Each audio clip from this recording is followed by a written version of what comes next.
Hello and welcome to RP study points. नमस्कार दोस्तों, मैं रविंद्र पवार आपका आरपी स्टडी पॉइंट में स्वागत करता हूं। दोस्तों, आज की इस वीडियो में साइंस का प्रैक्टिस सेट नंबर 5 लेके आया हूं, जिसमें मोस्ट इंपॉर्टेंट 40 एमसीक्यूज क्वेश्चन है, जिसमें फिजिक्स, केमिस्ट्री और बायोलॉजी तीनों के शामिल क्वेश्चन हैं। दोस्तों, अगर क्वेश्चन स्टार्ट करने से पहले अगर आप किसी प्रतियोगिता परीक्षा की तैयारी कर रहे हैं तो आप हमारे चैनल आरपी स्टडी पॉइंट को सब्सक्राइब करके बेल आइकन को दबाइए, जिससे आपको लेटेस्ट वीडियो के नोटिफिकेशन प्राप्त होते रहे। दोस्तों, अगर आपको वीडियो अच्छा लगे तो आप वीडियो को लाइक और शेयर जरूर करें। दोस्तों, मैंने ऐसे क्वेश्चन लिए हैं जो कि मोस्ट इंपॉर्टेंट है और आने वाले एग्जामों को क्रैक करने में आपको महत्वपूर्ण साबित होंगे। आइए दोस्तों, स्टार्ट करते हैं फर्स्ट क्वेश्चन से।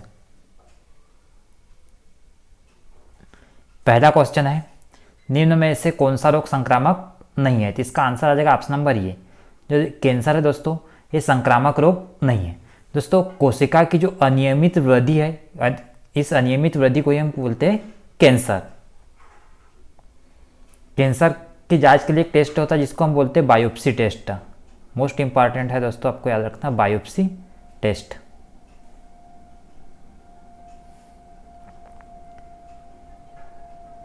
इसके बाद है प्रश्न नंबर 2, किसे एलिफेटिक युग का जन्मदाता कहते हैं? तो इसका सही आंसर आ जाएगा ऑप्शन नंबर बी, जो मीथेन है इसे हम एलिफेटिक युग का जन्मदाता कहते हैं। दोस्तों, मीथेन को हम मार्स गैस भी कहते हैं। मार्स गैस इसलिए कहते हैं क्योंकि यह दलदल वाली भूमि में पाई जाती है। अगर हम ऑप्शन नंबर ए की बात करें, बेंजीन को एरोमेटिक युग का जन्मदाता कहते हैं। इसके बाद है प्रश्न नंबर 3, वाहित मल के किनारे किस प्रकार के वृक्ष लगाए जाते हैं? तो इसका सही आंसर आ जाएगा ऑप्शन नंबर बी, यूकेलिप्टस वृक्ष लगाए जाते हैं वाहित मल के किनारे। इसके बाद नेक्स्ट प्रश्न है, निम्न में से कौन वायु प्रदूषण के सूचक होते हैं? इसका सही आंसर आ जाएगा ऑप्शन नंबर ए, जो लाइकेन है दोस्तों, इन्हें हम वायु प्रदूषण के सूचक कहते हैं। दोस्तों, लाइकेन को हम एयर पॉल्यूशन इंडिकेटर भी कहते हैं। जिस स्थान पर दोस्तों प्रदूषण अधिक होता है, वायु प्रदूषण अधिक होता है, उस स्थान पर लाइकेन नहीं पाए जाते हैं। दोस्तों, जो लाइकेन है कवक प्लस शैवाल दोनों से मिलकर के बने होते हैं और ये आपस में सहजीवी संबंध दर्शाते हैं। लाइकेन के अध्ययन को लाइकेनोलॉजी कहते हैं। इसके बाद है प्रश्न नंबर 5, प्रोटीन की कमी से होने वाले रोग की पहचान कीजिए। इसका सही आंसर आ जाएगा ऑप्शन नंबर डी, जो क्वाशियोरकर रोग है दोस्तों, ये प्रोटीन की कमी से होता है। बाकी जो ऑप्शन नंबर ए स्कर्वी है, विटामिन सी की कमी से होता है। ऑप्शन नंबर बी जो रतुंदी है, विटामिन ए की कमी से होता है। ऑप्शन नंबर जो सी है बेरी, ये विटामिन बी की कमी से होता है। इसके बाद नेक्स्ट क्वेश्चन है,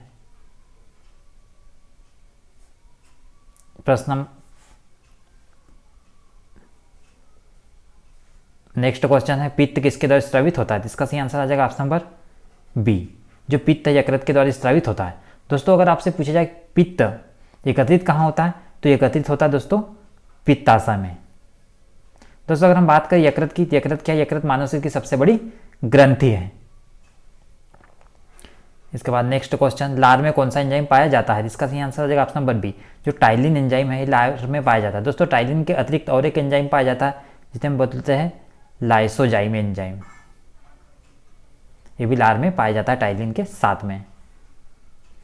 इसके बाद नेक्स्ट क्वेश्चन, जीवित कोशिका की खोज किस वैज्ञानिक ने की? इसका सही आंसर आ जाएगा ऑप्शन नंबर बी, जो ल्यूवेनहॉक है, इन्होंने जीवित कोशिका की खोज की।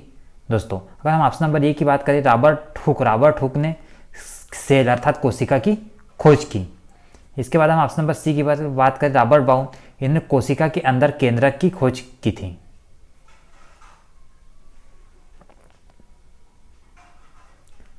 इसके बाद नेक्स्ट क्वेश्चन, निम्न में से कौन सा विटामिन जनन क्रिया के लिए अत्यंत महत्वपूर्ण? इसका सही आंसर आ जाएगा ऑप्शन नंबर डी, जो विटामिन ई है, ये जनन क्रियाओं के लिए अत्यंत महत्वपूर्ण है। दोस्तों, अगर हम बात करें विटामिन ई का रासायनिक नाम है टोकोफेरॉल।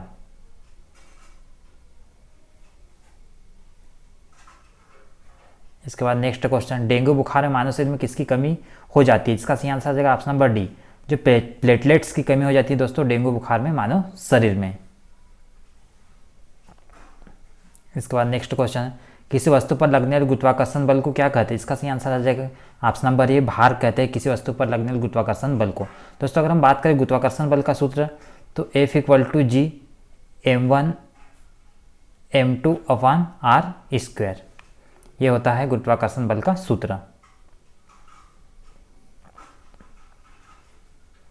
इसके बाद नेक्स्ट क्वेश्चन, झूले पर बैठे एक लड़के की गति होती है, जिसका सही आंसर है ऑप्शन नंबर डी, आवर्ती गति होती है झूले पर बैठे एक लड़के की गति। दोस्तों आवर्ती गति वह होती है जो निश्चित समय अंतराल पर गति करती है। जैसे अगर हम बात करें घड़ी, घड़ी में जो कांटे हैं ये आवर्ती गति करते हैं, निश्चित समय अंतराल पर ये घूमते रहते हैं। अगर है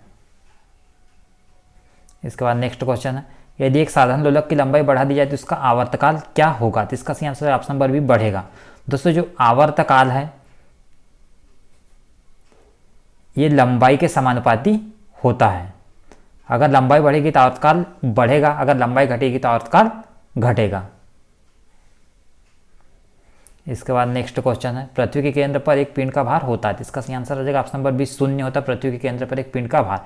दोस्तों पृथ्वी के केंद्र पर पिंड का भार शून्य इसलिए होता है क्योंकि पृथ्वी के केंद्र पर जो स्मॉल जी है गुरुत्वीय त्वरण, इसका मान शून्य होता है, इसलिए पृथ्वी के केंद्र पर पिंड का भार भी शून्य होता है। इसके बाद नेक्स्ट क्वेश्चन, पानी का क्वथनांक होता है, तो इसका सही आंसर हो जाएगा ऑप्शन नंबर सी, 212 फ़ारेनहाइट होता है। दोस्तों पानी का क्वथनांक, दोस्तों अगर हम इसको अगर सेल्सियस में जानेंगे तो सेल्सियस में होता है 100 अंश सेल्सियस। क्वथनांक को हम बोलते हैं बॉइलिंग पॉइंट, बॉइलिंग पॉइंट।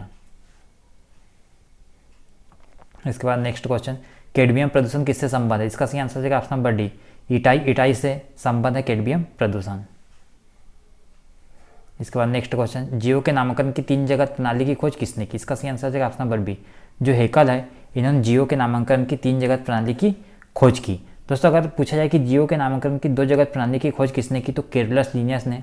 संपूर्ण जगत को 2 भागों में बांटा गया था, जंतु जगत और पादप जगत। और 4 जगत प्रणाली की खोज की थी कोपलैंड ने, 5 जगत प्रणाली की RH व्हिटकर ने की थी। इसके बाद नेक्स्ट क्वेश्चन, मानव मस्तिष्क का वजन होता है, इसका सही आंसर हो जाएगा ऑप्शन नंबर ए, शरीर के वजन का 2% होता है मानव मस्तिष्क का वजन। मनुष्य के शरीर मानव मस्तिष्क का वजन होता है 1400 ग्राम। इसके बाद नेक्स्ट क्वेश्चन, वस्तु के जड़त्व को किससे मापा जाता है, जिसका सही आंसर हो जाएगा ऑप्शन नंबर डी, द्रव्यमान से मापा जाता है वस्तु के जड़त्व को। इसके बाद नेक्स्ट क्वेश्चन, जल से भय किस रोग का लक्षण है, जिसका सही आंसर हो जाएगा ऑप्शन नंबर डी, जो रेबीज का लक्षण है जल से भय रोग।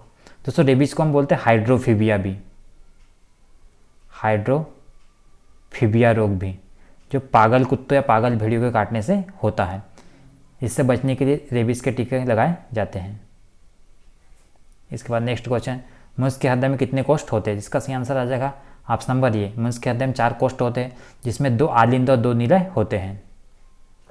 इसके बाद नेक्स्ट क्वेश्चन है, किस रुधिर वर्ग में कोई एंटीजन नहीं पाया जाता, इसका सही आंसर रहेगा ऑप्शन नंबर डी, जो वो रक्त समूह इसमें कोई एंटीजन नहीं पाया जाता है, परंतु इसमें दोनों एंटीबॉडी ए और एंटीबॉडी बी, ये दोनों एंटीबॉडी पाई जाती हैं। एग्जाम में पूछा गया जाता है कि किसमें दोनों एंटीबॉडी पाई जाती है, तो आपको याद रखना है जो ब्लड ग्रुप वो है इसमें दोनों एंटीबॉडी ए और बी पाई जाती हैं। इसके बाद नेक्स्ट क्वेश्चन, कौन सी अस्थि मनुष्य के जन्म के समय पूर्ण विकसित होती है, जिसका सही आंसर है ऑप्शन नंबर ए, जो कान की अस्थि है मनुष्य के जन्म के समय पूर्ण विकसित होती हैं। इसके बाद नेक्स्ट क्वेश्चन है, इनमें से कौन सरीसृप व स्तनियों के बीच की कड़ी कही जाती है, इसका सही आंसर है ऑप्शन नंबर डी, जो प्रोटोथोरिया है जिसे हम सरीसृप व स्तनियों के बीच की कड़ी कहते हैं। इसके बाद नेक्स्ट क्वेश्चन, कॉन्टैक्ट लेंस सामान्य रूप से किससे बनते हैं, इसका सही आंसर है ऑप्शन नंबर डी, हाइड्रोजेल से बनते हैं कॉन्टैक्ट लेंस। दोस्तों जो कॉन्टैक्ट लेंस है ये कार्निया का रोग निवारक लेंस है, कॉन्टैक्ट लेंस।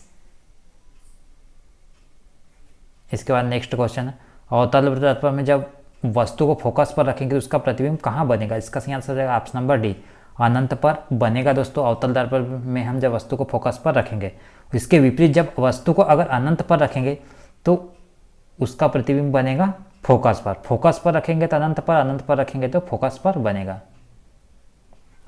इसके बाद नेक्स्ट क्वेश्चन, महिलाओं की नसबंदी को क्या कहा जाता है, जिसका सही आंसर आ जाएगा ऑप्शन नंबर बी, ट्यूबेक्टोमी कहा जाता है महिलाओं की नसबंदी को। और दोस्तों पूछा जाए कि पुरुषों की नसबंदी क्या कहते हैं, तो वेसेक्टोमी पुरुषों की नसबंदी को कहते हैं। इसके बाद नेक्स्ट क्वेश्चन, इनमें से कौन सा पुष्प का मादा जनन भाग कहलाता है, इसका सही आंसर आ जाएगा ऑप्शन नंबर डी, जो जायांग है ये पुष्प का मादा जनन भाग कहलाता है। दोस्तों अगर हम बात करें पुमंग, तो पुमंग पुष्प का नर जनन भाग कहलाता है।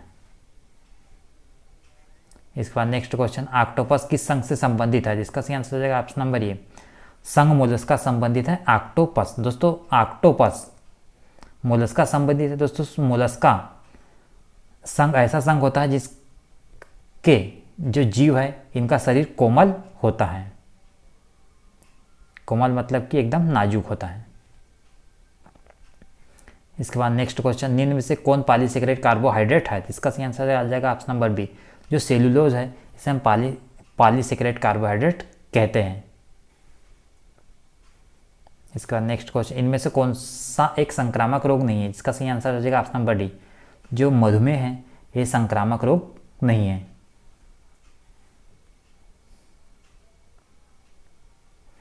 इसके बाद नेक्स्ट क्वेश्चन, निम्न में से कौन सा रोग प्रोटोजोआ के द्वारा होता है? जिसका सही आंसर हो जाएगा ऑप्शन नंबर सी, जो मलेरिया है ये प्रोटोजोआ के द्वारा होता है। नेक्स्ट क्वेश्चन है, विटामिन ए की कमी से होने वाले रोग की पहचान कीजिए। इसका सही आंसर आ जाएगा ऑप्शन नंबर बी, जो रतौंधी है ये विटामिन ए की कमी से होता है।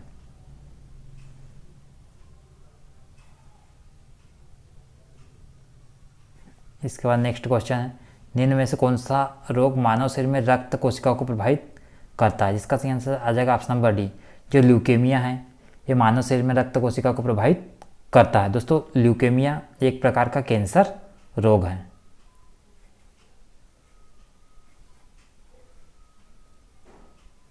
इसके बाद नेक्स्ट क्वेश्चन, बीएमडी परीक्षण किस रोग की जांच के लिए किया जाता है? जिसका सही आंसर है ऑप्शन नंबर डी, ऑस्टियोपोरोसिस की जांच के लिए बीएमडी परीक्षण किया जाता है। दोस्तों बीएमडी का फुल फॉर्म भी पूछा जाता है तो आपको याद रखना, बीएमडी का फुल फॉर्म होता है बोन मिनरल डेंसिटी।